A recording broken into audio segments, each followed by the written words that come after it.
안녕하세요. 저는 저기 세브란스 병원 종양내과 부교수로 근무하고 있는 김한상입니다.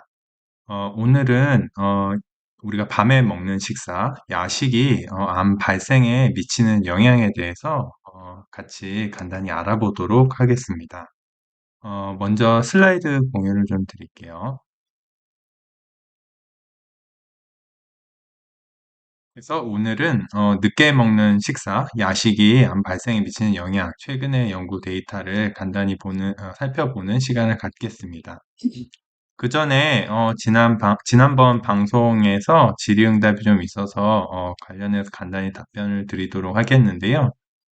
지난번에 이제 이제 암이 당분을 이제 많이 사용하는데 그렇다고 해서 막 너무 굶거나 그런 게 사실은 근육 소실이 동반되고 이러기 때문에 사실 몸에는 좀 더 좋지 않다. 그리고 당분을 완전히 제한하더라도 암이 굶지는 못한다. 이제 그런 이제 발표를 드렸는데요. 이제 우리가 이제 CT가 아니라 이제 펫 CT, 어떤 라디오 트레이서라 그러는데 우리가 어떤 걸 이제 조영제 아니라 라디오 트레이서, 그러니까 어떤 를 방출하는 물질을 이제 인체에 넣어주고 이렇게 촬영을 하면 암세포가 있는 곳을 이렇게 표지할 수가 있어요. 그러니까 예를 들면 FDG, 그러니까 글루코즈 중에서 우리가 그 동위원소인데 이거는 되게 안전한 동위원소입니다. 그래서 라디오 트레이서인 FDG를 넣으면 이렇게 보면 원래 뇌하고 심장 이런 쪽은 굉장히, 그리고 이런 콩팥은 또 배출되니까요. 방광하고 이런 데는 정상적으로 굉장히 업테이크 그 섭취가 느릅니다. 원래 글루코즈 머리에서 주로 사용하는 에너지원이 포도당이기 때문에 머리는 굉장히 이렇게 진하게 나오고요. 요런 이제 뼈 부분에 이렇게 보이는 게 이제 암세포가 이제 표지가 되는 원리죠. 그런데 그냥 이 사진을 통해서 암세포가 무조건 당분만 좋아한다 이렇게 생각하는 건 또 조금 다른 측면으로 봐야 될 것 같습니다. 왜냐면 이 당분 섭취가 시간당 이제 높다는 얘기는 암세포의 대사 속도가 이제 증가되어 있다는 원리거든요. 그러니까 암세포는 다른 정상세포에 비해서 성장 속도가 빠르기 때문에 당분의 어떤 단위 시간당 당분을 섭취하는 속도도 증가되어 있고, 그 밖에도 지방산 섭취도 증가되어 있고, 다른 영양소 섭취도 증가가 되어 있습니다. 그래서 사실은 당분을 제한한다고 해서 암이 굶지는 않습니다. 그러니까 이게 항상 우리가 어떤 이야기를 이제 할 때 어떤 단정적으로 뭔가 항상 하는 게 조금 조심스러운 게, 사실은 왜냐면 몸에서 당분을 아예 섭취를 안 하더라도 몸에 이제 간을 통해서 이제 근육에서 일부 당분을 다시 만들어내는 역할을 하게 되는데, 암은 그래서 굶지 않습니다. 몸은 굶어서 근육 소실이나 그 밖에 몸이 많이 이제 힘들어지기 때문에 사실은 암 치료를 받고 계신 우리 환우분들께서는 잘 드시는 게 그냥 중요합니다. 물론 당뇨가 있고 그러면 당 조절을 잘 하는 건 중요합니다. 그러니까 사실 이렇게 굶어가지고 다이어트로 암 치료하면 얼마나 좋겠습니다. 사실은. 그런데 현실이 또 이게 인체는 또 복잡하고 어떤 항상성을 유지하다 보니까 좀 그런 걸 간단히 설명드렸고요. 이전에 베르베린 관련해서 부작용 여쭤보신 분이 있어서 간단히 저도 찾아봤는데, 이게 보니까 건강보조식품에 이걸 파는 게 굉장히 많더라고요. 그래서 식물에서 추출된 알칼로이드 성분이라고 해요. 그래서 뭐 포함되어 있는 식물들은 뭐 이렇게 강황을 포함한 뭐 여러 가지 이제 야채에서 나무에서 이런 성분을 추출할 수가 있고, 중국에서는 이게 고지혈증이나 당뇨병, 고혈압의 전 보조 치료로 이제 사용이 된다고 합니다. 그리고 어떤 전임상 세포나 동물 데이터에서는 어떤 이제 항염증, 항산화, 항균 효과, 일부 항종양 효과가 보고가 돼서 이제 이런 게 이제 아마 건강보조식품으로 개발이 된 것 같아요. 그런데 건강보조제로는 이제 활용이 되고 있는데, 아직까지 뭐 전향적 임상시험에서 이게 막 아직은 이제 의약품으로 사용되지는 않습니다. 근데 이제 관련되는 연구들은 되게 많이 있더라고요. 그래서 부작용으로는 어떤 그냥 간단한 식욕 부진, 복통, 설사, 변비, 발진 이런 정도가 있는데 뭐 이것이 뭐 심각한 경증이기 때문에 어떤 뭐 의학적인 치료를 받아야 되거나 뭐 그런 거는 아닌 걸로 보고가 돼 있더라고요. 네, 지금 방송 시청해 주시는 모든 분들 감사드리고요. 네, 네, 여기 오늘 추수감사절입니다. 미국은. 그래서 네. 아, 항상 일은 밀려 있어서 아무튼 이것저것 하고 있어요.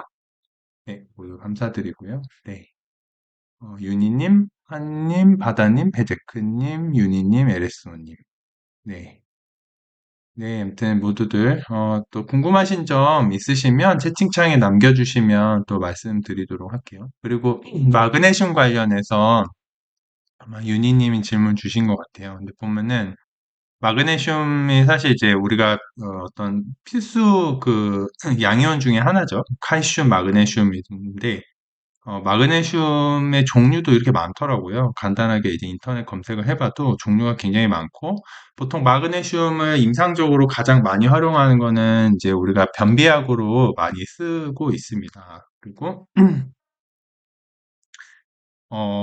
그 중에서 이제 아마 유니님께서 마그네슘 스레네오네이트에 대해서 말씀을 주신 것 같고요. 이게 좀 찾아보니까 굉장히 많이 팔더라고요. 이게 굉장히 다양한 이제 제품군이 팔고 그 중에서도 이제 마그네슘 중에서도 이렇게 스레오네이트가 굉장히 많이 이제 판매가 되고 있는데 이게 이제 뭐 어떤 불안, 스트레스, 수면 보조제로 이제 활용이 되고 있다고 합니다. 그래서 이거를 먹으면 드시면 어떤 좀 뭐 이런 쪽에 도움을 받으신다. 그러면 이제 좋은 거죠. 그래서 좀 그렇게 생각할 수 있을 것 같고, 뭐 임상시험도 중국에서 이제 보고된 연구가 하나 있었는데, 이게 뭐 대단히 규모는 아닙니다. 이제 뭐 소규모 연구고, 이거를 이제 암 환자분들한테 이제 같이 복용을 하면 오피오이드, 그러니까 마약성 진통제의 용량을 줄일 수 있는지 뭐 이런 전향적인 임상 연구를 했어요. 그래서 많은 숫자는 아니고 83명을 가지고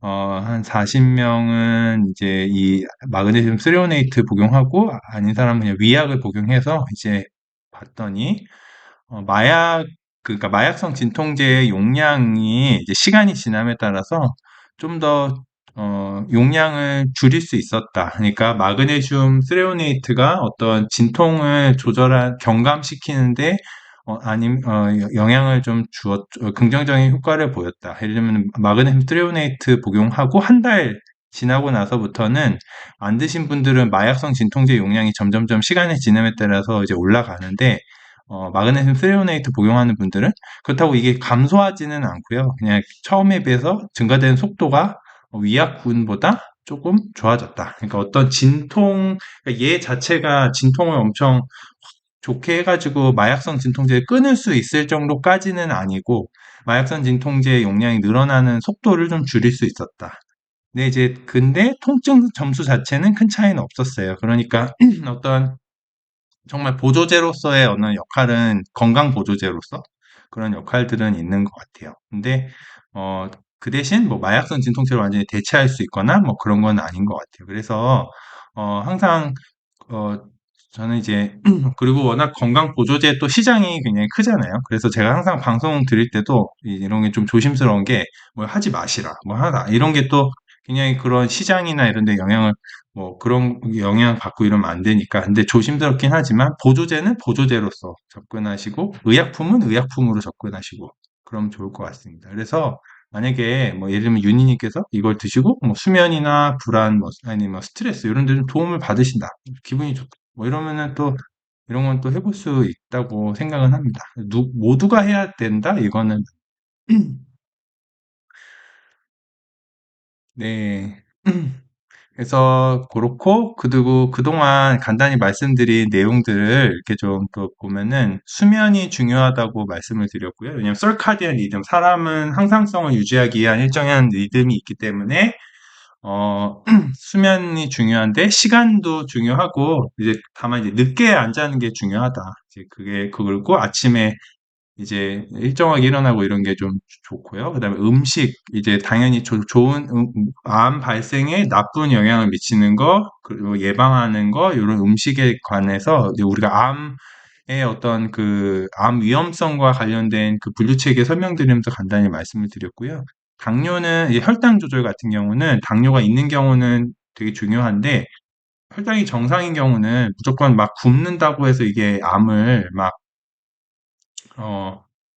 어, 막 줄이거나 이러진 않기 때문에 막 너무 식사를 제한하기보다는 아무튼 잘 드시는 게 또 중요하다 이런 걸 말씀드렸고요. 비타민도 우리가 이제 워낙 이제 좌식 생활을 많이 하고 이제 운동 부족이고 현대인은 그러다 보니 비타민 부족이 이제 현대인한테 많아서 종합 비타민이나 이런 거 드시는 거는 뭐 나쁘지 않지만 그렇다고 무조건 복용한다고 암이 예방이 되는 건 아니고 예를 들면 고용량 비타민 C 이런 거에 대해서는 아직까지는 전향적 임상시험에서 입증된 거는 아직은 없습니다. 그래서 좀 그런 거에 있어서 항상 뭔가를 하는데 너무 비싸거나 이러면 조금은 한번 어, 경제성 대비 어떤 효능에 대해서는 또 한번 좀 생각해 보시면 좋을 것 같고요.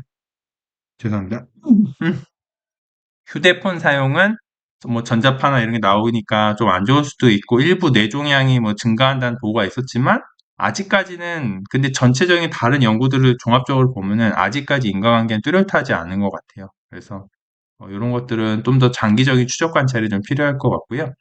그 밖에도 뭐 젊은 암, 암전이 기전, 그 제가 주로 또 진료 보고 있는 대장암, 또 간암, 뭐 이런 치료, 그다음에 난치성 대장암 이런 이제 관련된 설명을 좀 드렸던 것 같아요.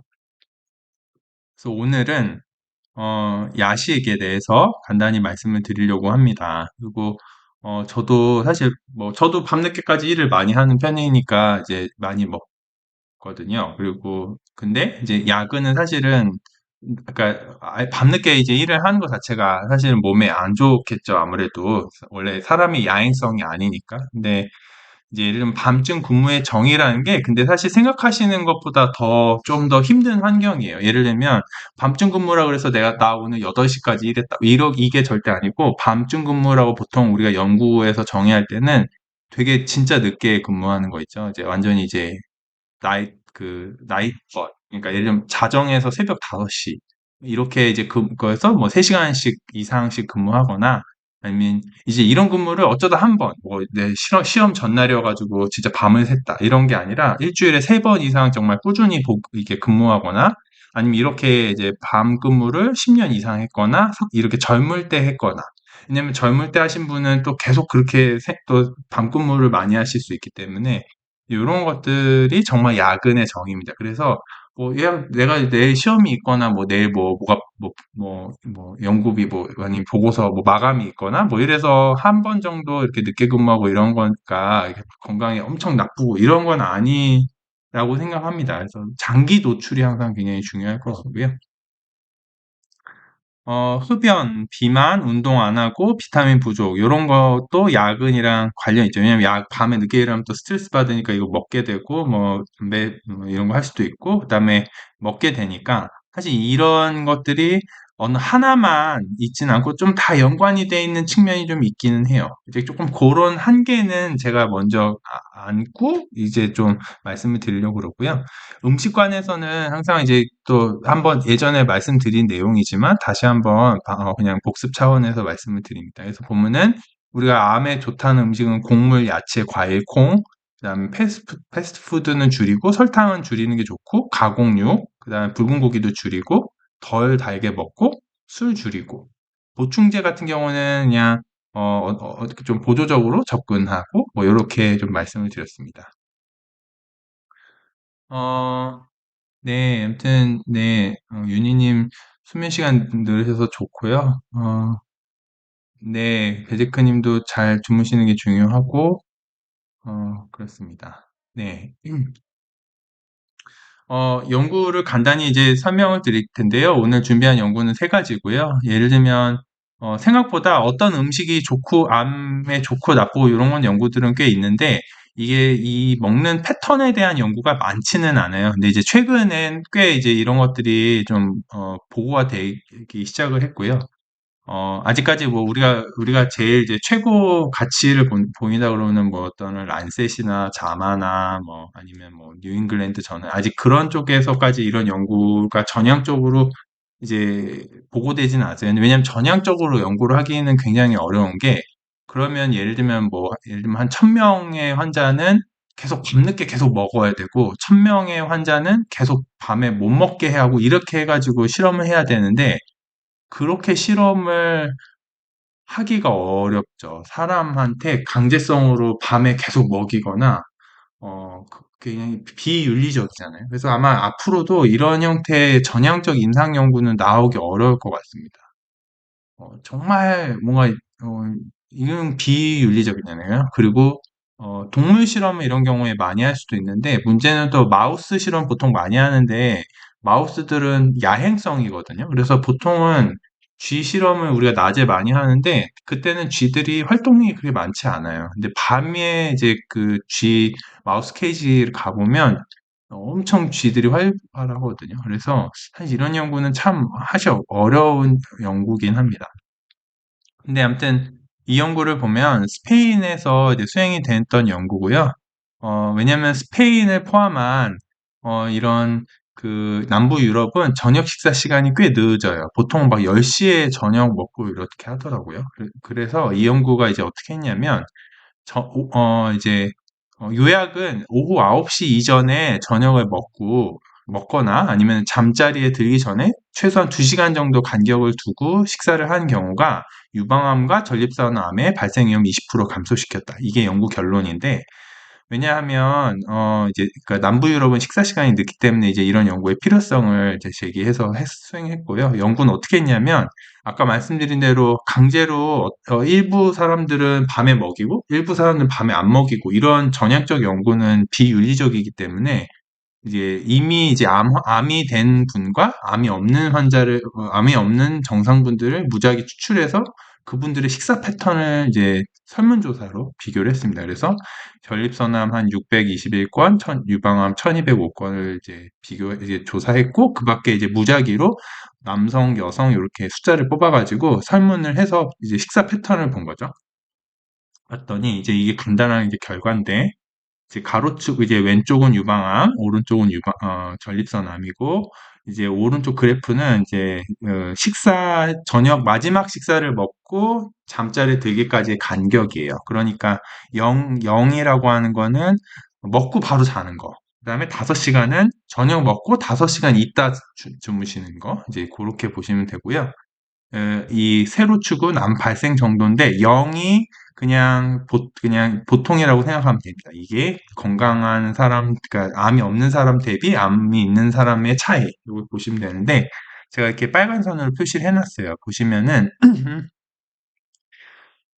전체적으로 그래프는, 저녁 식사하시고, 주무시기 전까지 간격이 넓을수록 암이 조금 예방이 돼요.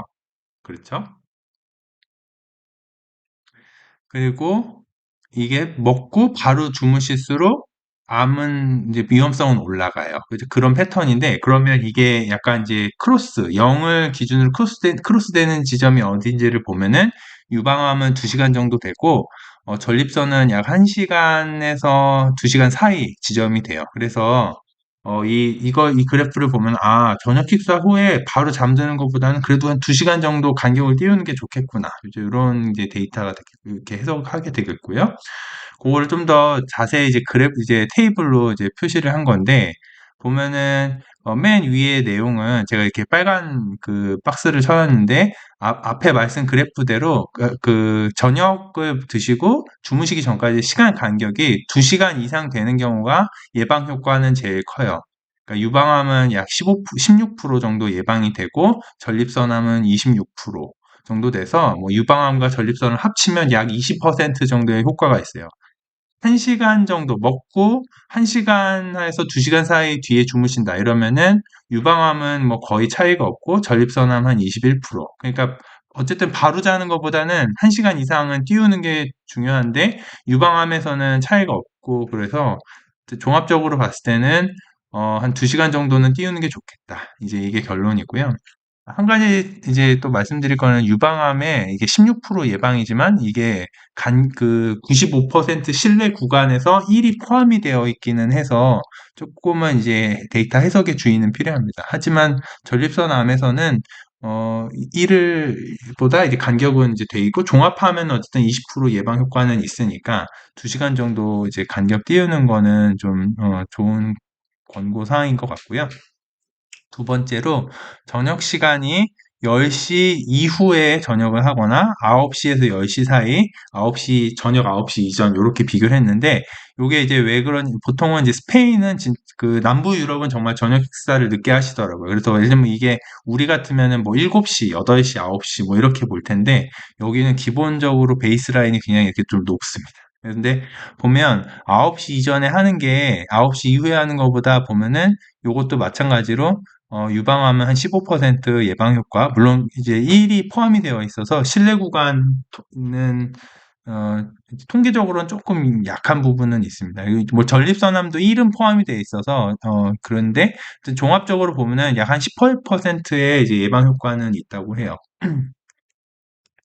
그래서 이게 이제 첫 번째 연구 결과고, 두 번째는 이제 미국에서는, 우리나라도 이제 이런 연구를 해요. 우리나라도 주기적으로 국민건강 영양조사 데이터가 이제 보고가 되는데, 미국에서 이런 국민건강 영양조사, 이제 미국에서 국민들을 무작위, 이제 전수를 할 수는 없고, 무작위로 이제 추출을 해가지고, 그 사람들 이제 식사 패턴이라는 이런 거 설문조사를 한 거를 정기적으로 보고를 합니다. 그래서 그게 다 공개되어 있기 때문에 이걸 분석할 수가 있어요. 그래서 분석 자체는 아마 중국에 있는 연구 그룹이 이제 분석을 해서 보고를 했는데요. 이거는 야식의 어떤 시간, 횟수, 그다음에 식사의 종류에 따라서 전체 그냥 사망률 내지는 암 사망률, 당뇨 사망률이 어떤 차이가 있는지를 분석한 연구입니다. 보면 먼저 전체 사망률부터 이제 말씀드릴 텐데요. 야식 시간, 그러니까 아예 야식 안 드시는 분, 밤 10시에서 11시, 11시에서 자정, 자정에서 새벽 1시, 새벽 1시에서 2시, 2시에서 3시, 3시에서 4시.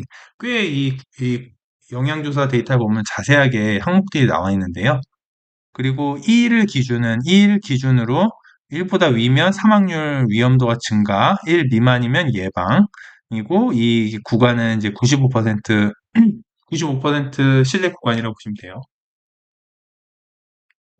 보면 어, 뭐 10시에서 11시에 드시는 거는 뭐 아예 안 드시는 분이랑 크게 차이는 없어요. 조금 느는 경향은 보이지만 뭐 크게 차이는 안 나는데, 여기서 이제 그리고 새벽 2시, 3시는 늘긴 느는데 아마 이렇게 드시는 숫자가 많지는 좀 줄죠. 그래서 그러기 때문에 통계적으로 유의성이 좀 떨어집니다. 그런데 여기 11시에서 2시 구간은 이 95% 실내 구간이 1보다 이제 떨어져 있죠. 그래서 그리고 이 모델 1, 2, 3은 뭐냐면, 1은 뭐 나이 그냥 성별하고 뭐 나이 요런 것만 보정한 거고, 뭐 모델 2는 그밖에 뭐 다른 뭐 사회 경제적인 능력이라든지 뭐 수입이라든지 뭐 다른 것들을 이렇게, 아니면 내가 도시에 사는지 지방에 사는지 이런 것까지 고려해서 모델들을 만들 수가 있거든요. 그래서 이런 이제 그런 혼란 변수를 통제한다 이렇게 하는데, 이제 모델 3은 이제 변수를 꽤 많이 보정한 거예요. 그래서 근데 그래서 여러 가지 모델을 비교한 결과 보면은 밤 11시에서 새벽 2시에서 이런 거 드실수록 뭔가 사망률이 증가해요. 보면은, 그래서 뭐 근데 그래서 이런 데이터를 볼 때는 딱 하나만 보기보다는 전체적인 패턴을 보고 이제 판단하는 게 되게 중요합니다. 그래서 보면은 밤 11시, 자정 1시 요렇게 밤 늦게 드시는 게 전체 사망률이 좀 증가하는 걸 볼 수 있었어요. 그리고 뭐 마찬가지 그래프인데, 이번에는 전체 사망률이 아니라 암 사망률을 본 거죠. 이제 보시면 뭐 앞에 그래프랑 비슷하게 뭐 10시에서 11시, 밤 10시, 11시 사이 드시는 건 안 드시는 거랑 뭐 크게 차이가 없는데, 여기서는 이제 이게 2가 되면 2배 증가하는 거거든요. 근데 이제 보면은 새벽 1시에서 2시에서 드시고 이런 거는 좀 좋지 않다고 이렇게 나와요. 암 사망률 관해서. 근데 보면은 여기도 요렇게 자정에서부터 드시면 좀 늘기는 시작해요. 물론 이제 95% 실내 구간에 1이 포함이 되어 있어가지고 통계적으로 유의하지는 않았어요. 그리고 요거는 또 좀 재밌는 좀 이제 눈여겨봐야 될 데이터인데, 보면은 당뇨 사망률이 이렇게 10시에서 11시 되면 좀 늘었어요. 근데 물론 숫자가 많지는 않아요. 이게 그 4만 명 중에서 당뇨로 사망하신 분 숫자가 엄청 많지는 이 162건이었기 때문에 많지는 않았어서, 숫자가 물론 적지만, 그럼에도 불구하고 이 사람들의 공통점은 밤 늦게, 드신다는 거였어요. 그래서 밤 10시, 11시. 앞에 스페인 스터디랑 비슷하게 좀 생각해 보면, 적어도 안전하게는 한 밤 9시 내진 10시 이후엔 안 먹는 게 좋겠다. 좀 그렇게 생각이 좀 되고요. 야식 횟수와 사망률 관계도 좀 비교를 했는데, 보면은 일주일에 한 번 정도 드신 것도 뭔가 아예 안 먹는 것보다는 이제 좀 안 좋게 나왔고, 2번 이상 먹으면 유의하게 들어요. 그래서 보면은 어쩌다 한 번 드시는 거가 이렇게 확 그리고 이게 암 사망률 보면 일주일에 한 번 정도 이렇게 드시는 게 뭐 이렇게 아예 안 드시는 거랑 크게 상관은 없지만, 이제 2번 이상 드시는 거는 조금 이제 이 간격이 물론 늘어서 이제 약간 이제 그렇지만 조금 느는 트렌드를 이제 보이는 거거든요. 그래서 조금 이제 암관에서는 이제 한 번 정도야 뭐 그럴 수 있는데 2번 이상은 좀 조심해야겠다 이런 생각이 들고, 여기도 보면은 당뇨는 한 번도 좀 좋지는 않겠구나. 일주일에 한 번 이상. 그래서 조금은 이제 당뇨 있으신 분들은 특히 야식은 좀 조심해야겠구나. 요즘 이런 생각이 좀 들고요. 그 다음에 야식 칼로리와 사망률 관계 이런 것도 볼 수가 있는데, 고밀도 음식, 뭐 저밀도 음식, 뭐 아주 저밀도 음식 뭐 이렇게 보는데, 보면은 이게 어떻게 구별하냐면 이것도 설문조사의 내용을 토대로 조합으로 이거를 계산하더라고요. 보면은 일반적으로 고밀도 음식 하면 술 곁들여 먹거나 아니면 이게 죄송합니다. 그래서 고체 지방, 당분 그리고 곡류 중에서도 홀그레인이 아니라 이렇게 정제되어 있는 아주 그 안에 당분만 있는 곡류. 요런 게 이제 드시면, 고밀도 음식이라고 하고요. 보통 저밀도 음식은 아주 라이트 바이트, 그러니까 간단한 과일, 뭐 아니면 간단한 프로틴 바, 이런 정도는 저밀도 음식으로 봐요. 보면은 아무래도 이 고밀도 음식을 드시는 경우가, 뭐 전체 사망률, 암 사망률, 그다음 당뇨 사망률에 다 좋지는 않았어요. 그래서 너무 밤늦게 헤비하게 먹는 건 좀 좋지 않겠구나. 좀 이런 걸 말씀드리고요.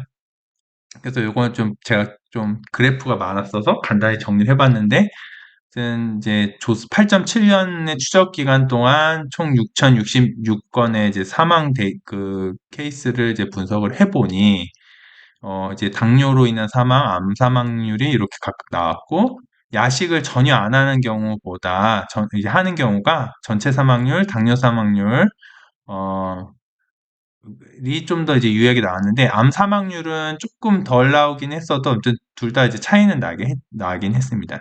야식을 하는 가장 높은 시간대가 예를 들면 이제 이런 보통 이제 밤 11시 에서 12시도 이제 특히 이제 당뇨 사망률 포함해서 이렇게 좀 있었고, 자정에서 1시 이런 것도 좀 안 좋았죠.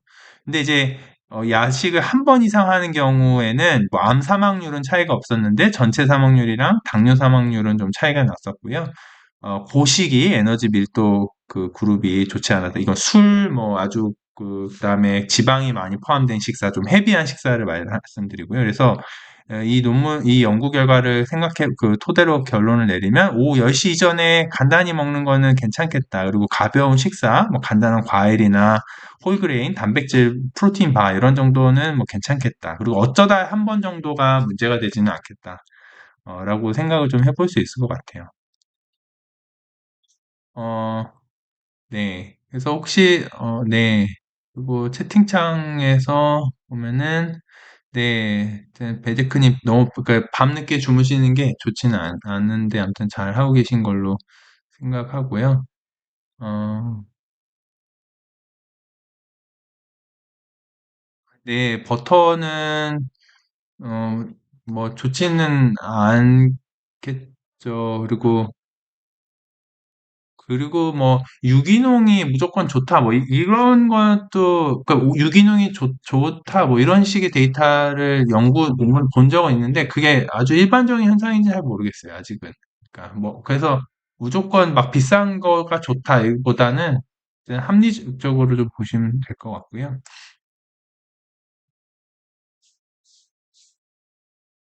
네. 야식은, 근데 또 야식이 막 이렇게 땡길 때가 있잖아요. 그러다 보니 이제 아예 안 할 수는 없겠지만, 아무튼 조금 조심해서 하면 좀 줄여서 하면 좋을 것 같습니다. 이제 그런 게 이제 이런 방송의 또 목적이기도 하니까요. 그리고 이제 세 번째 이제 보여드릴 연구는 야식이 대장암 선종 발생에도 관여한다. 어, 이제 그런 건데, 보면은 요거는 이제 늦게 드시는 게 대장암의 선종에 관련이 있는지 이것도 마찬가지로 환자 대조군 연구입니다. 그러니까 이미 이제 어떤 선종이 많은 사람과 없는 사람을 비교한 거죠. 그러니까 이런 연구는 전향적으로 하기는 굉장히 어려울 것 같아요. 이렇게 강제로 먹여야 되니까 밤늦게. 어떤 사람들은 강제로 먹이고 어떤 사람은 강제로 안 먹이고 이제 이렇게 하기는 어렵죠. 그래서 이 경우도 이제 663명의 환자분들을 그 케이스 이제 조사를 해가지고 2018년에서 22년 비교적 이거 최근 데이터예요. 아마 이번 달에 나온 논문인 것 같아요. 아마 유럽 영양학회지인 것 같아요. 그래서 데이터가 나왔는데 보면은 기본적으로 뭐 염증성 장질환이나 뭐 아니면 아예 어떤 유전성 있는 그 용종 있는 그 케이스들은 이제 제외를 했고 남은 환자분들을 대상으로 해서 그리고 대장 내시경을 정확히 안 한 사람들도 제외해가지고 최종 639명을 분석을 했고 여기서 보면은 이제 두 군을 나눠서 이제 이런 연구는 케이스와, 그러니까, 이게 두 군을 비교할 때 정확히 그 기준을 정하는 게 되게 중요해요. 그래서, 사실은 왜냐면 영아님 1일 수 없잖아요. 사람의 어떤 행동 패턴이나 이런 게. 그래서 그걸 어쨌든 그래도 우리가 비교를 하려면 두 개를 비교하는 게 제일 확실한, 게 제일 쉬운 비교니까. 이제 그런데 그래서 이제 요걸 정의하는 게 중요한데 이 연구에서 정의한 거는 늦은 식사의 정의는 뭐 어쩌다 한 번 이게 아니라 일주일에 최소 4번 이상 그러니까 거의 이제 야식을 일상화하는 경우 그리고 수면 시작 3시간 이내에 섭취하는 거 꽤 이제 어그 이제 좀 타이트하게 잡은 거죠. 어쩌다 한 번, 뭐 이런 거는 괜찮습니다. 근데 이제 일주일에 4번 이상, 그다음에 드시고 뭐 3시간 이내에 주무시는 경우. 이렇게 해서 늦게 먹는 사람, 늦게 안 먹는 사람 이렇게 정의를 했고요. 이게 이제 주요 결과인데, 보시면 늦게 드시는 분이 전체적으로 안 드시는 분보다 선종 발생이 늘었어요. 약 2배까지도 늘었다고 이렇게 보고가 되어 있는데 98% 증가거든요. 근데 95% 실내 구간은 19%에서 약 3배까지도 증가한 사람도 있었나 봐요. 그래서 이제 그렇고 그래서 근데 선종도 종류가 여러 개 있어요. 그냥 단순한 선종 발생이 아니라 사실 그러니까 선종 중에선 이제 그냥 과증식 용종이 있고, 그다음에 보통은 용종이라 그러면 99%는 과증식 용종이에요. 그러니까 전체 용종의 1%가 암의 전 병변인 선종이거든요. 그러니까 여기서 이제 선종만 연구한 건데 그 중에서도 고위험 선종이 있어요. 보면은 뭐냐면 선종의 크기가 크거나 1cm 이상이거나 조직학적으로 조금 나쁜 모양이 있어요. 이제 그런 경우 하이 그레이드 디스플라지아 이제 이런 전암 병변이거든요. 아니면 선종의 개수가 많거나 이제 확률적으로 많을수록 진짜 암이 될 가능성이 높으니까요. 비교했더니 고위험 선종이 특히 이게 2배 증가했어요. 그리고 이렇게 3개 이상 선종 발생한 경우는 4배까지도 이렇게 증가가 됐고요. 그래서 야식이 대장암 발생에도 좀 관여할 수 있겠구나. 좀 이런 데이터였고요. 그래서 이제 일단 종합을 해보면 세 개 연구를 좀 종합해보면 야식은 당뇨, 암을 포함한 뭐 암뿐만이 아니라 오히려 암보다 당뇨가 좀 더 안 좋게 나왔죠. 한 연구에서는 그 국민건강영양조사 미국 데이터를 보면 그래서 야식은 당뇨, 암 포함한 전체 사망률에 좋지 않은 영향을 미치고 가급적이면 마지막 식사는 9시 이전. 그러니까 9시 이후에 아무것도 드시지 말라고 하는 건 이제 맞는 지침인 것 같습니다. 많은 곳에서도 그런 말씀을 하시잖아요. 그래서 밤 9시 이후로는 뭐 아무것도 안 먹는 게 좋겠다. 이제 그렇고 취침 전 2시간 정도 이상 간격을 띄우면 좋겠다는 게 이제 저기고요. 그러면 이게 거의 그럼 우리가 일반적으로 생각하는 건강 개념이랑 맞긴 한 것 같아요. 그러니까 밤 9시 이전에 먹고 2시간 이상 간격을 끼우니까 취침 시간은 적어도 11시 이전엔 주무시는 거죠. 근데 이제 일주일에 어쩌다 한 번 정도가 뭐 이렇게 크게 영향을 미칠 거라고 생각하지 않습니다. 그러니까 뭐 앞에 연구도 보면은 뭐 일주일에 4번 이상도 있고 뭐 아니면 꾸준하게 한 번, 2번 이상 뭐 이렇게 하기 때문에 어쩌다 한 번이 크게 영향을 미치진 않을 걸 생각하고요. 늦게 드시는 경우는 이왕이면 가볍게 하시는 게 이제 뭐 가급적 뭐 술은 없고 뭐 고칼로리보다는 간단한 과일 공유 정도. 이게 현재까지의 아마 좀 근거인 것 같고요. 뭐 이렇게 암에 관련해서 영양 가이드라인 이런 걸 보면 아직까지 이런 식사 패턴에 대해서까지는 가이드라인에 추가가 되어 있지는 않습니다. 그래서 앞으로 이런 것도 조금 고려를 해보시면 좀 좋을 것 같아서 오늘 이제 내용은 그렇고요. 일단은 경청해 주셔서 감사를 드리고요.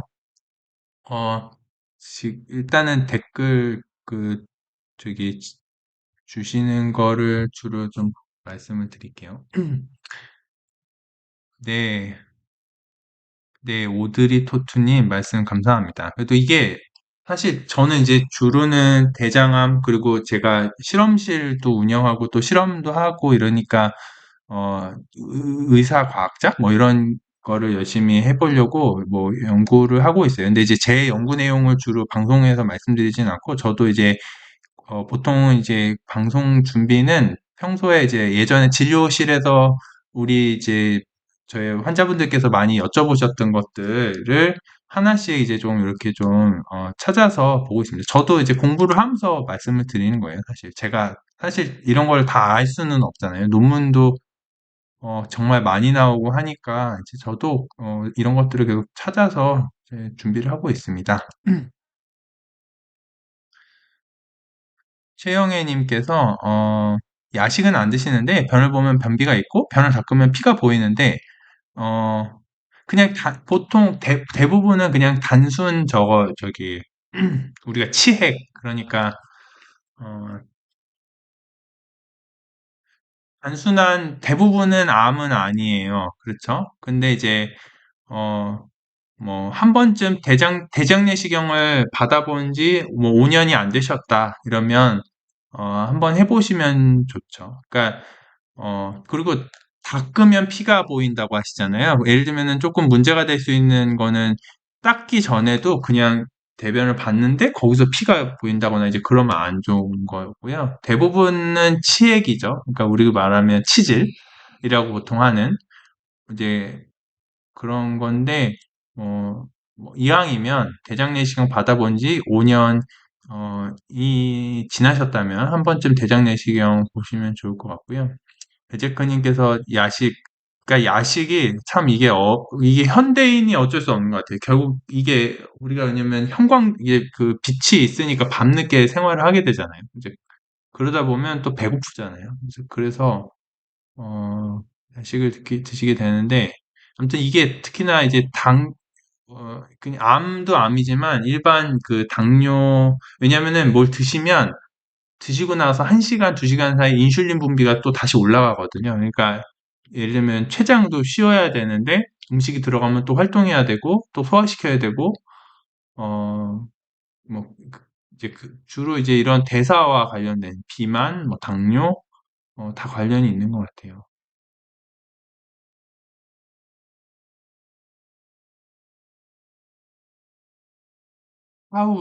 하우린 좀 찾아볼게요. 근데 네, 이명 물론 이제 제가 이비인후과 의사는 아니지만 어, 저 근데 보통은 이제 이런 건강보조제가 어느 한 성분으로 이런 게 다 해결되고 이러지는 않는 것 같더라고요. 보통은 뭔가 종합적으로 그런데 아무튼 타우린은 제가 좀 찾아볼게요. 네, 오드리 토투님께서 그쵸, 그쵸. 이렇게 간식하고 바로 주무시고 소화 안 되고 잘 못 자고 소화 안 돼서 또 배 아프고 어, 또 또 이게 왜냐면 얘는 약간 역류성 식도가 있으신 분들은 특히나 바로 이렇게 드시고 바로 눕지 마시라고 그러거든요. 왜냐면 역류하니까요. 그래서 아마 그게 다 같이 있으셨나 봐요. 그래서 어, 오드리 토트님께서 어쨌든 그래서 저 이런 게 다 연결이 돼 있어요. 야식, 수면, 소화 불량, 그다음에 또 드시고 바로 누우니까 역류성 식도 또는 이제 뭐 위궤양 뭐 이런 거.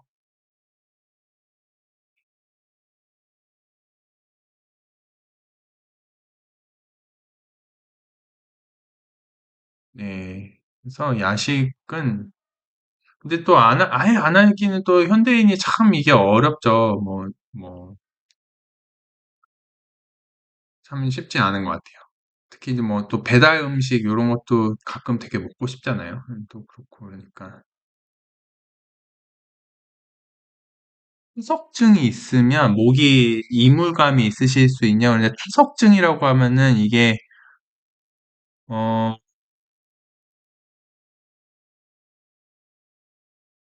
이게 타석증이 우리말, 이게 그러니까 그, 근데 타석증은 일반적으로 우리가 이제 침샘의 그런 그 칼시피케이션, 그러니까 그런 침샘에 있는 거기 때문에 이걸로 목에 이물감을 느끼실 정도면 굉장히 그거 쉽지 않을 것 같거든요. 그러니까 왜냐면 그리고 침샘이라는 게 보통 우리가 이제 뭐 혀 밑에 있고 그다음에 여기 이제 목에 있고 귀 밑에 있고 이렇게 보통 세 군데에 이제 침샘이 있거든요. 근데 이걸로 목 이물감이 있으려면 굉장히 심해야 되는데, 물론 이제 뭐 간단히 뭐 이비인후과에서 진료를 보실 수 있겠지만, 제 생각에 야식을 자주 먹는다고 해서 타석증이 잘 생기고 그러지는 않는 것 같아요. 조금은, 글쎄요, 이게, 보통 이렇게 느끼기 쉽지는 않거든요. 타석증이라고 하면 일반적으로 침샘의 어떤 그런 칼시피케이션 이런 걸 말씀하실 텐데, 어, 쉽지는 않을 것 같아요. 목에 이물감이 있으시면 간단하게 이비인후과에서 이렇게 들여다볼 수는 있으실 거예요. 근데 어, 야식을 드신다고 이게 자주 생기고 그러지는 않을 것 같아요.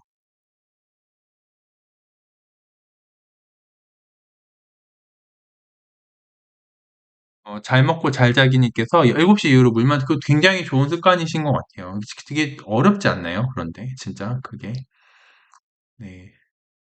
물을 많이 드시는 건 또 건강에 좋은 것 같아요. 뭐, 아까 뭐 무조건 그리고 막 무조건 그리고 막 2리터, 3리터 드시는 게 아니라 보통 우리가 성인이 하루에 1.5리터 정도 드시는 게 좋다고 하는데 보통 1.5리터 못 드시는 경우가 많죠.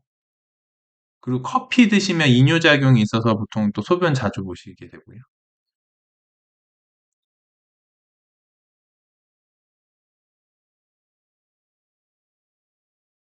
혹시 또 다른 거 궁금하신 거 있으신가요? 뭐 관련해서.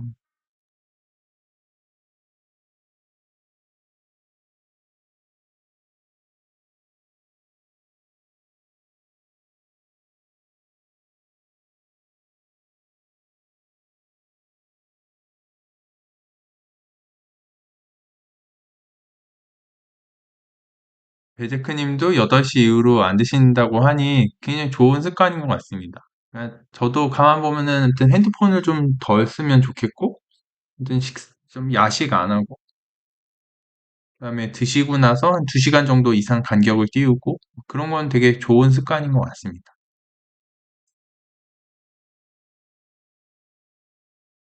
아무튼 네. 아침을 8시에 드시고 델리만주님께서 아침 8시에 드시고 점심을 11시에 드시고 저녁을 9시에 먹는 거는 근데 중간에 배고프지 않으신가요?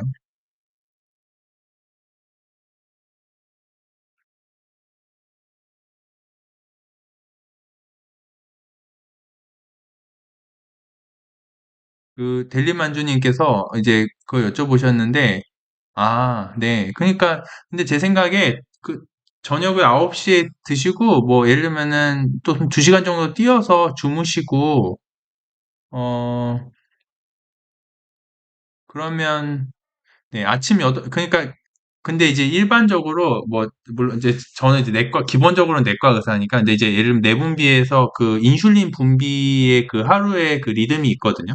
근데 만약에 아침 8시, 11시, 저녁 9시가 되게 꾸준하게 유지되시면, 괜찮은데, 제가 이해하기로는 이게 되게 식사 시간 자체가 불규칙한 거는 또 몸에 안 좋다 그래요. 그러니까 몸의 최장, 우리도 예를 들면 뭐 하루, 일주일 어느 정도 그 좀 주기가 있잖아요. 사람이 예를 들면 저도 일주일 전에 같은 날 일주일 전에 밤을 샜으면 일주일 뒤에 그날도 뭔가 되게 뭔가 밤늦게 뭔가 해야 되는 것 같이 몸의 리듬이 바뀌더라고요.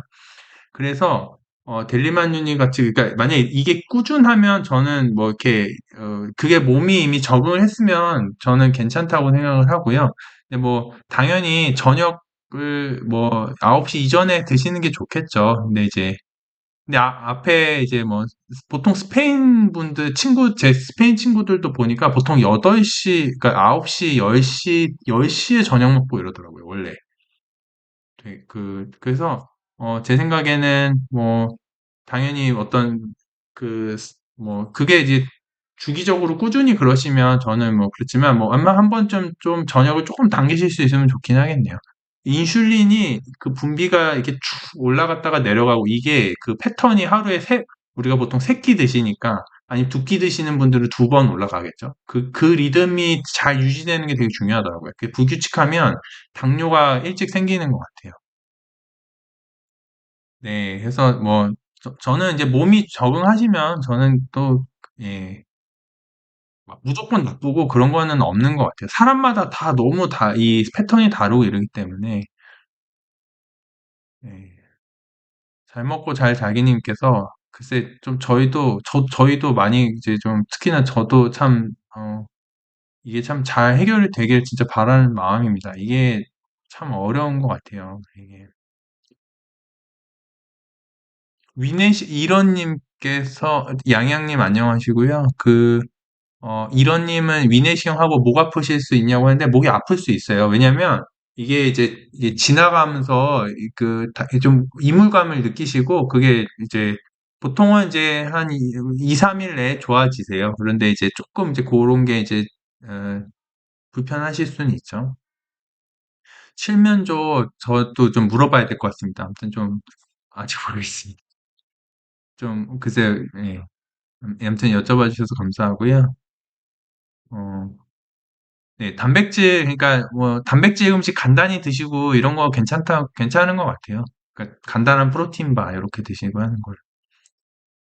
양양님께서 그러니까 일찍 자고 늦게 일어나시면서 먹는 시간이 짧아서 간헐적 단식이 여튼 몸에 좋다는 얘기도 있고 좋지 않다는 이야기도 있고 뭐 그렇더라고요.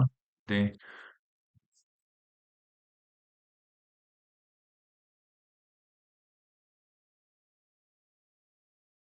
근데 아무튼 중요한 거는 몸의 리듬과 이 되게 중요한 것 같습니다. 그 일정한 리듬을 유지하는 게 중요한 것 같고요.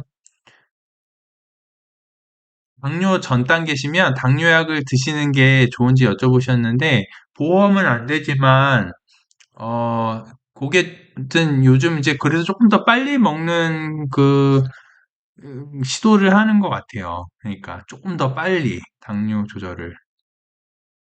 근데 근데 이제 일단 생활 습관 교정이 항상 1번으로 제시가 되고요. 요즘은 좀 더 빨리 시작하는 개념이 좀 있는 것 같습니다.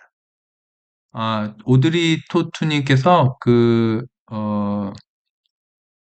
종양내과 말씀 주셨는데요. 그러니까 암 치료할 때 우리가 뭐 수술이 필요하면 외과를 가잖아요. 그리고 방사선 치료가 필요하면 방사선 종양과를 가고, 근데 암을 치료할 때 약이 필요하면 종양내과를 갑니다. 그러니까 종양내과는 약으로 암을 치료하는 과입니다. 일반 내과는 아니죠. 일반 내과는 그냥 내과 전문의를 일반 내과라고 하고요. 보통은 혈액종양내과로 되어 있는 곳도 많고, 종양내과라 그러면 약으로 암 치료하는 데가 종양내과입니다. 항암 치료, 표적 치료, 면역항암제, 이런 거 다 종양내과에서 하고 있어요. 그래서 이게 약간 미국에서는 메디칼 온콜로지거든요, 이름이. 그러니까 이게 내과 중에서 암 보는 내과, 암내과, 이런 개념인데, 이게 이제 기본적으로 메디칼이라는 뜻이 또 약간 협의로는 약 쓰는 곳을 메디칼이라고 보통 하거든요. 서지칼은 외과, 그다음에 방사선종양학과는 레디에이션, 요런 방사선 요런 게 들어가잖아요. 그러니까 보통은 이제 이게 아무래도 메디칼 온콜로지라는 영어 단어를 한글로 바꾸다 보니 그냥 종양내과가 돼버렸는데, 아무튼 기본적으로 종양내과는 약으로 암 치료하는 겁니다. 경희정님께서 고혈압에 야식이 안 좋다는데, 이게 그러니까 이게 결국에는 제가 고혈압을 딱 찍어서 찾아보진 않았지만, 보면은 비만, 당뇨랑 관련이 되어 있고, 결국은 이게 비만과 관련이 돼 있어서, 그래서 고혈압에, 심장에 무리를 주다 보니, 고혈압과 관련이 있을 것 같아요. 베제크, 잘 먹고 잘 자기님께서, 말씀 주셔서 감사합니다. 아무튼, 네, 여러 가지, 또 이렇게, 예, 감사드리고요. 베제크님께서 하루 두 끼 드시는 거, 세 끼 드시는 거, 말씀 주셨는데, 그건 좀 찾아봐야 될 것 같아요. 그, 근데 아주 옛날에는 두 끼만 드셨다고 그래요. 또 보면은, 이게. 그러니까 저도 그래서 두 끼와 세 끼가 건강에 어느 게 좋은지 모르겠어요. 이거 좀 찾아봐야 될 것 같아요. 근데 예전에 그냥 두 끼를 드셨다고 그러더라고요. 양양님께서 흉통인지 가슴 밑부분이 멍든 것처럼 아플 때 있다고 하시면, 만약에 여성분이시면 어쨌든 이제 보통은 대부분은 근육통이에요. 대부분은 근육통이고, 원래 흉통의 그 대부분은 근육통이 맞고요. 근데 이제 이게 이제 감별이 중요한 거는 흉통의 위치도 중요한데, 어쨌든 연세에 따라서 심장 쪽, 가족력이 있거나 이러면 혹시 이 흉통이 어떤 심근경색의 아주 초기인 그런 협심증의 증상이 아닌지 좀 고려를, 한번 감별은 필요하고, 한 번쯤은. 그다음에 위내시경이나 이런 거 혹시는 내가 궤양성이 있어서 어떤 역류성 식도염 증상이라든지 어떤 위궤양 증상인지 요게 감별이 좀 필요하긴 합니다. 어, 메포민 당뇨약 항암 효과가 있는지 여쭤보셨는데, 당뇨가 있는 분들은 메포민을 드시는 게 도움이 되는 건 데이터가 많이 있고요. 암이 없는 분은 지난번 방송에서 간단히 그 3상 임상시험을 유방암에서 한 결과 말씀드렸는데, 메포민 용량으로는 항암 효과는 없었습니다. 그러니까 당뇨가 있으신 경우에 어쨌든 조절을 잘 하시는 거 중요하고요. 네.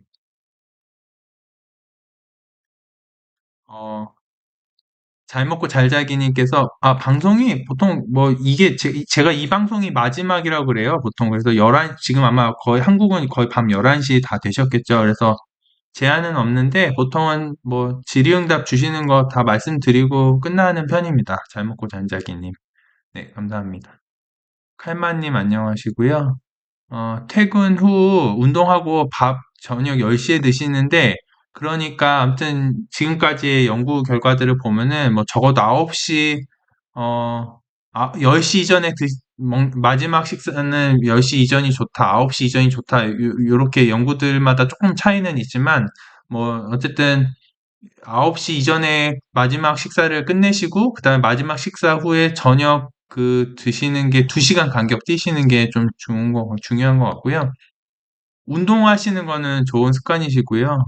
그 다음에 이걸 규칙적으로 하시면 괜찮다고 생각합니다. 그리고 저녁 10시, 그럼 밤 10시에 드시면 예를 들면 뭐 2시간 정도 간격을 떠야 되니까 또 수면 시간이 너무 뒤로 되잖아요. 그래서 조금 조정이 가능하시면 좋을 것 같긴 합니다. 어, 그 홍희경님께서 그 야식 먹으면 무조건 암이냐? 그렇지는 않은 것 같아요. 무조건 그렇지는 않고, 근데 이제 이왕이면, 잘 어, 하여튼 요약은, 하여튼 가급적 9시 이전에 식사하시고, 마지막, 그 다음에 취침 전에 2시간 뛰시고, 뭐, 그게 좋다는 게 현재까지 임상 데이터 결론인 것 같고요. 무조건 뭐 어쩌다 한 번 뭐 야식 먹고 이게 안 좋다 이런 건 아닌 것 같아요. 이런 건 아닌 것 같아요. 그러니까 어쩌다 한 번 뭐 이런 거는 괜찮다고 생각합니다.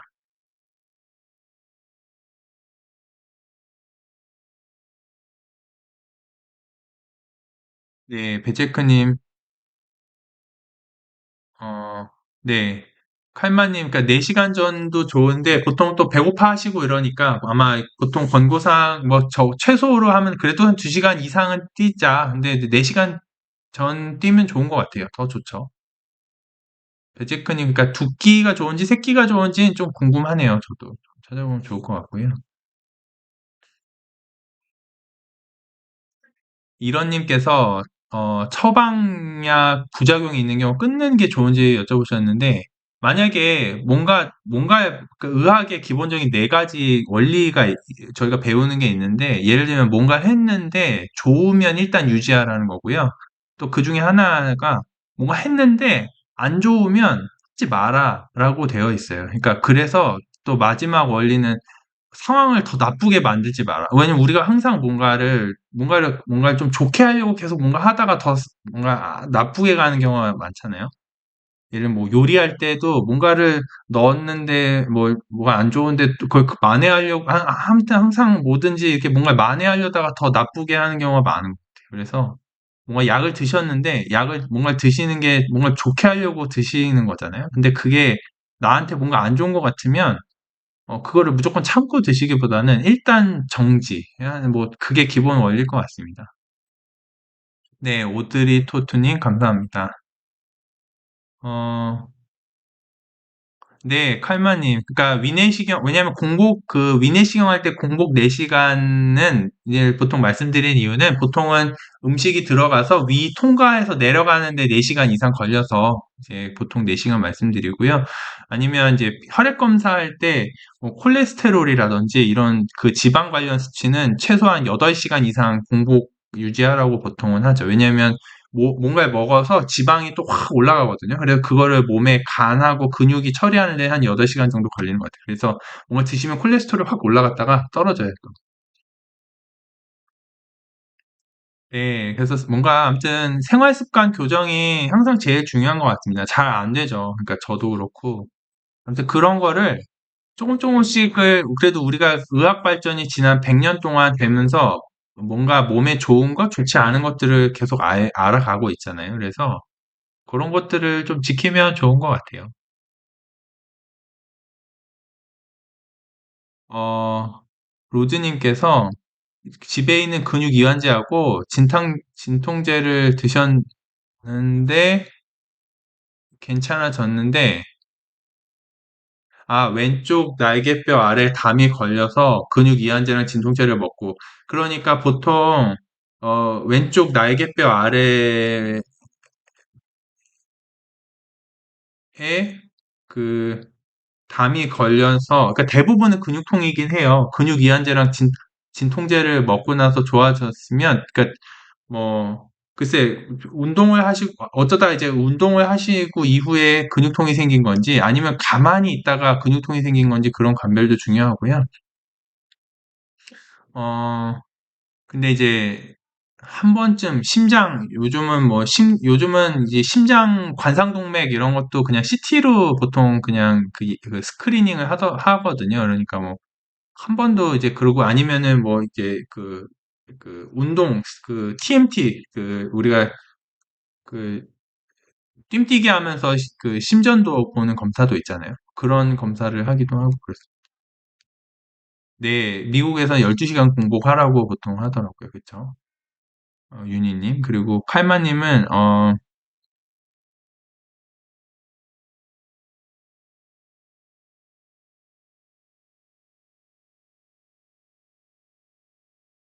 그래서 잠든 직후 1시간 후에 신체를 회복시키는 성장 호르몬이, 그쵸, 나오죠. 그래서 보통은 10시에서 12시 사이에 많이 나온다고 그러죠. 그래서, 잠들기 직전에 드시면, 이렇게, 어,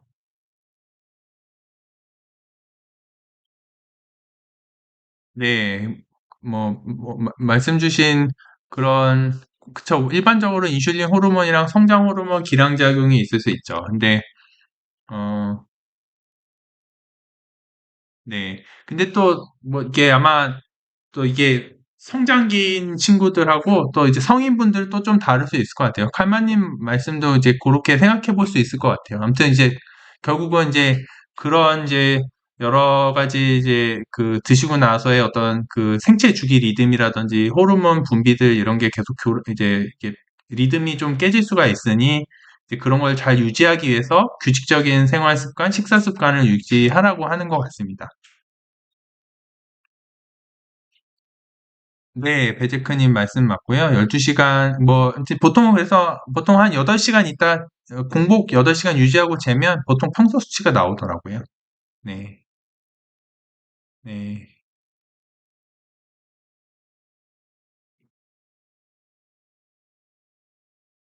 그래서 뭐, 사실 근육통은, 뭐, 흉통은 워낙 많아요. 원인, 흉통 해서 저희, 내과 책 보면은 뭐, 원인이 뭐, 한, 뭐, 3, 40가지 나옵니다. 근데 대부분은 근육통이고, 다만 이제 어떤 심근경색, 그러니까 협심증 증상, 그다음에 어떤 그 역류성 식도염 증상, 이런 거 감별이 제일 중요하고요. 그 이후에는 그래서 뭐 만약에 이런 흉통이 계속 반복된다. 운동 시 흉통과 또 안정 시 흉통도 되게 중요하거든요. 그 감별도. 가만히 있는데 갑자기 아프고 이러면 이제 뭔가 좀 검사하는 게 한 번쯤은 쭉 검사해 보는 게 괜찮죠. 만약에 부담이 안 되시고 하면. 그 양객님께서 암 환자분 영양제 드시는 거 여쭤보셨는데요. 그러니까 항상 드리는 말씀은 너무 비싼 거는 하지 않는 게, 그러니까 뭐 너무 비싼 게 물론 이제 내가 해서 좋으면 내가 뭐 비싼 걸 했는데 뭐 좋다 이러면은 당연히 해볼 수 있겠지만 이게 먹는 걸로 모든 게 좀 해결이 되지는 않는 것 같습니다. 그러다 보니 어떤 이제 일부 뭔가 뭐 종합 비타민 드시고 이런 걸 해볼 수는 있는데 너무 비싼 거를 이렇게 억지로 하실 필요는 없다고 생각해요. 오히려 그보다 더 중요한 거는 이제 이런 항상 생활 습관 관련해서 운동하시고 그다음에 하루에 이제 앉아 있는 시간 제한하고 줄이고 그다음에 야식 줄이고 식사 좀 일찍 주무시고 규칙적인 생활하시고 뭐 이런 걸 것 같아요. 네. 혹시 또 궁금하신 점 있으실까요? 아무튼 여러 가지, 저도 이제 이 방송을 통해서 제가 평소에 이제 암 환자분들, 제 진료방에 보시던 우리 분들 궁금하셨던 부분들을 조금 정리하는 차원에서 여러 가지 좀 저도 찾아보면서 배우고 있습니다. 그래서 혹시 또 궁금하신 점 있으시면 아니면 또 댓글이나 이런 거 남겨주시면 다음에 한번 또 기회 될 때 찾아서 말씀드릴 수 있는 시간을 좀 더 갖도록 하겠습니다. 그러면 벌써 좀 시간이 아마 밤 11시일 텐데요. 모두 이제 잘 또 하루 마무리 잘 하시고요. 저는 또 다음에 좋은 주제로 또 뵐 수 있도록 하겠습니다. 네, 모두 경청해 주셔서 감사합니다.